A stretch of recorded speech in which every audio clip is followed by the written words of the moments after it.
Got a 2014 Chevy Silverado 1500 with a 4.3 V6. Gonna change oil and filter. First you want to do is pop your hood and make sure your hood opens. And then you want to raise it up. Jack it up, put it on jack stands, or drive it on the ramps, or if you got a lift it up, okay? But make sure it's got safety stands under it if you're using a jack, okay? So you want to raise it up. Here's underneath the truck. You got a under shield if you do have it. You can leave it in there, or you can take it off. It's held on by 6 of these 15mm bolts. You can take it out.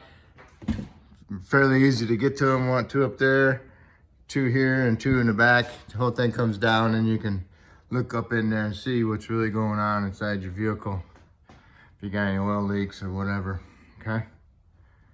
But you can get to the drain plug back here, which is a 15, and up through this hole is the oil filter.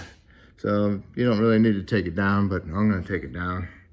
My oil filter's leaking oil, so I wanna clean it up. Okay, broke my drain plug loose. It's a 15. Get your pan ready. Unscrew the drain plug counterclockwise. Pull it out. Make sure it's dripping and draining into your pan, not all over your floor. Okay. And then you want to get yourself a light. Do what you can. Look around under the vehicle. Always check out your oil cooler lines, because, you know, they always leak on GM. And the trans cooler lines, they always leak on GM. And look at the water pump. See the whiteness on the water pump? I mean, that's a sign that it was leaking. See it? The crust? See it? See it? The discoloration there? Right there's the water pump, in case you don't know. That's the water pump. So I'm gonna replace that because this coolant was low. Over a quart low. So he was complaining of a red fluid on the ground.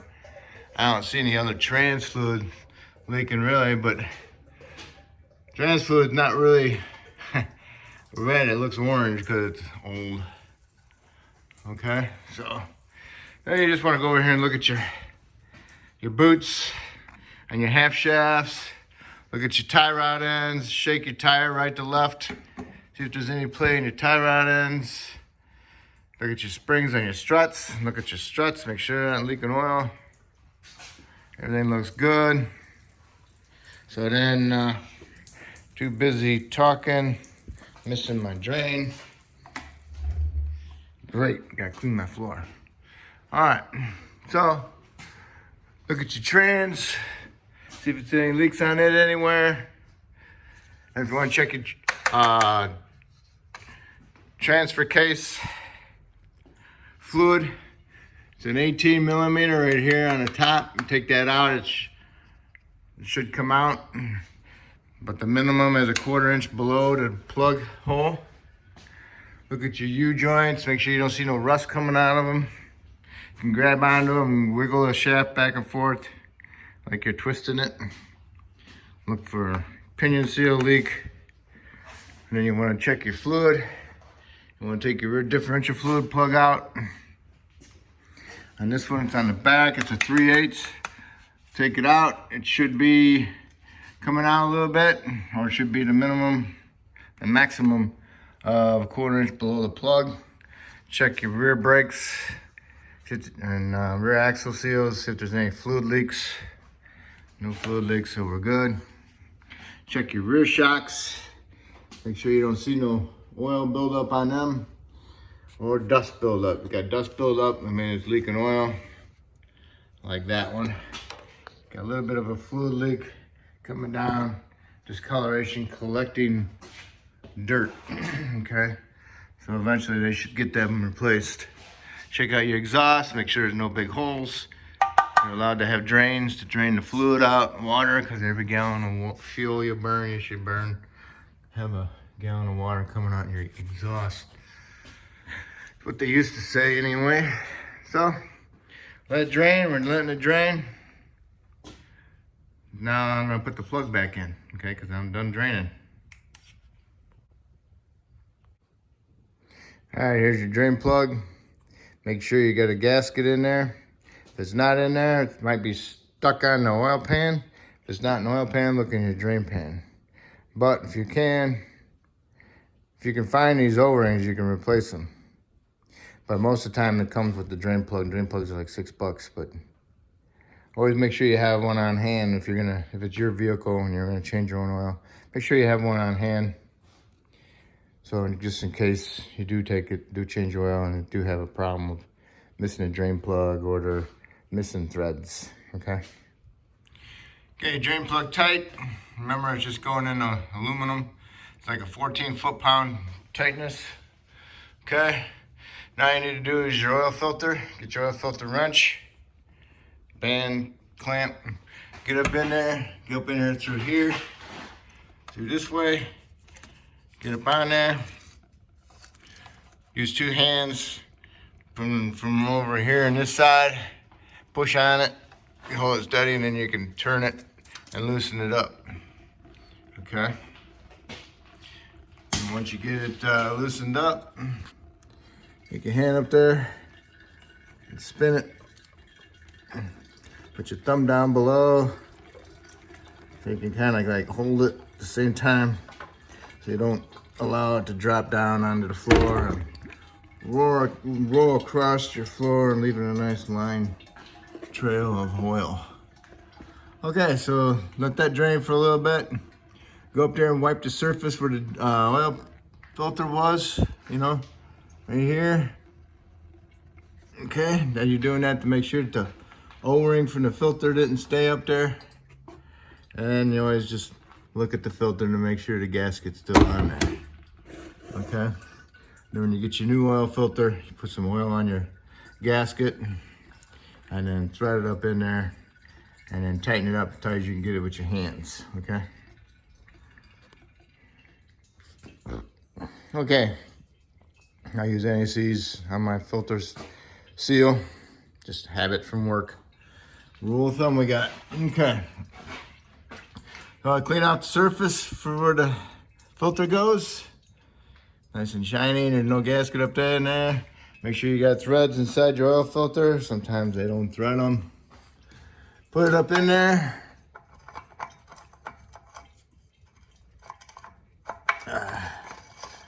All right, when it bottoms out, you'll know, okay, bottomed out. You really can't get a good grip on, okay? And the filter that was in there was a little loose and it was leaking. That's why I had to clean all this up, okay? So what I would do, recommend is stick your band clamp filter on there and go on there and tighten it up just a little bit. Do not use those plier types with the little grips on because they'll poke a hole. You gotta use the band clamp filter wrench, okay? So just snug it up a little bit, just so you know that it's not gonna loosen up and leak on you. All right, you got the filter snugged up with your hand, tight as you can get it. Use your tool, your band clamp, and tighten it up one full turn after that. Because you don't want it coming loose and leaking, all right? Then if you look at your front end, you want to make sure that you might have some grease zerks on your ball joints, upper and lower, and your tie rods, inner and outer. This one has a rack, so it's only gonna have an outer. So it's got a grease zerk and a tie rod, but it has none on the ball joints. If it had them on the ball joints, it'd be on the top of the ball joint itself, so there is none. So give each joint 3 squirts, which is good. If you took this front cover off, you want to put that back on. Remember the 15 millimeters, but you might want to wipe off your oil cooler and your trans cooler lines, make them look a little bit more presentable. So you can, next time you change the oil, you can see how much more it's leaking. And if you wanted to check your front differential fluid, you need an 18 millimeter and a breaker bar. Pull that out. If you wanted to drain the fluid, check your owner's manual. Make sure you get the right recommended spec for fluid weight. Most likely it might be an 80-90. I'm not sure. But here's the drain plug. It's a 3/8. You can take that out and you can drain it. Once it's done dripping, put the plug back in and fill it up.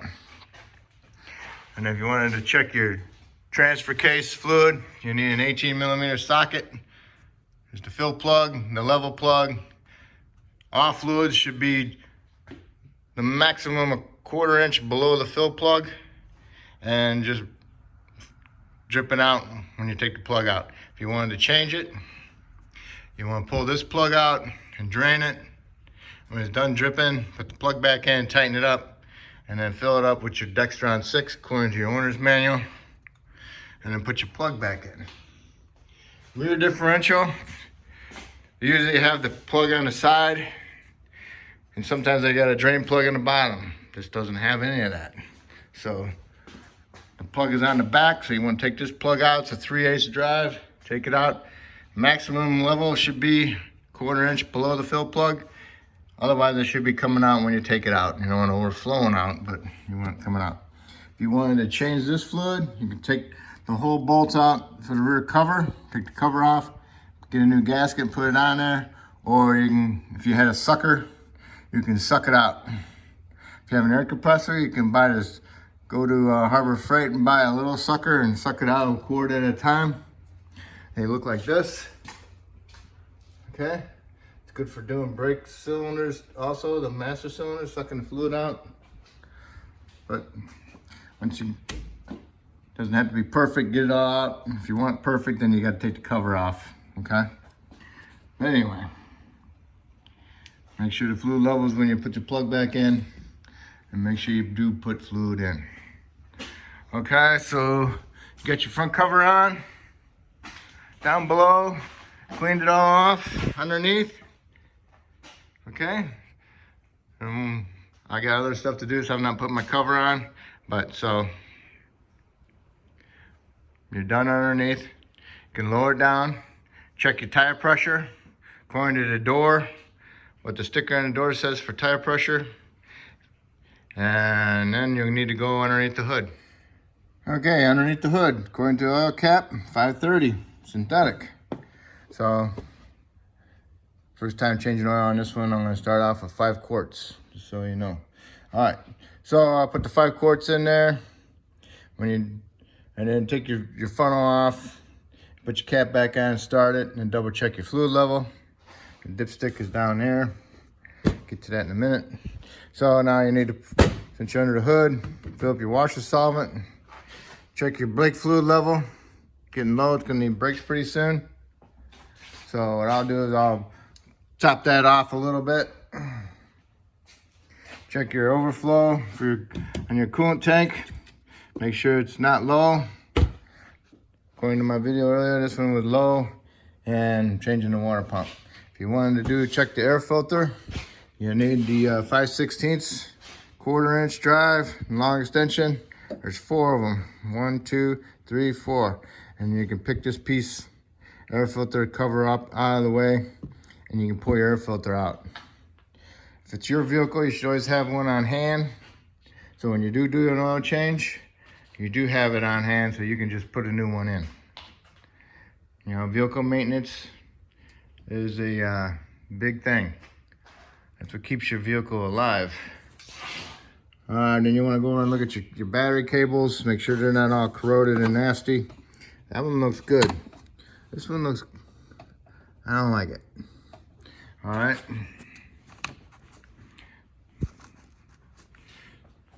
I have some stuff. It's called Max chain cable spray from Napa. Stuff works great on corroded battery terminals. I'll spray it on there. These aren't really corroded, they're just got like some funky rust on, so I'll show you that in a little bit. Okay. So now I'm gonna start my engine and check my fluid. Okay, I started it, let it run for a couple seconds, and I shut it off. Pulled out my dipstick, wiped it off. I'm gonna look at the end of it and see what I got to look at. I have cross hatches, okay? So then now you stick it back in, and then you bottom it out. Everything is getting so high and everything is so far down in there. All right, it's in there. Pull it out. And you want to look at it. It's not on there, so I need more oil. So it's more than 5 quarts. Okay, I put in a total of 6.5 quarts, okay? I'll mark it down underneath the hood too. So next time if I get this vehicle back, I know what it takes, and you should do the same thing. So I stuck it in there. Now I'm gonna look at it. See the oil on there?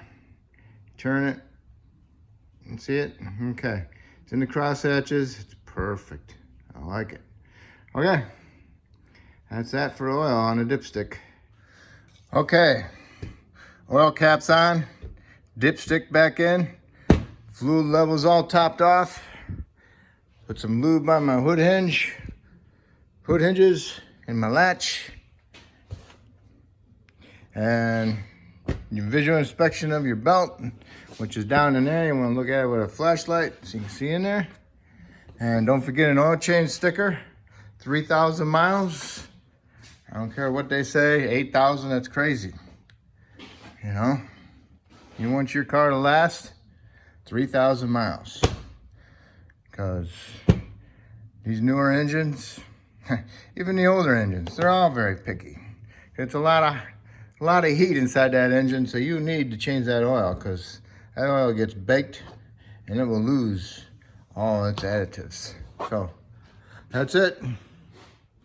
And if you want, you can go around and check your lights too. You should do that all the time. All right, well, thank you. Don't forget to put your oil change sticker on there and then reset it also. All right, well, thank you. If I helped you out with this video, changing your oil, that's great. If you could do me a favor, subscribe to me. If you already have subscribed, I really appreciate it. All right, thank you. Okay, good luck.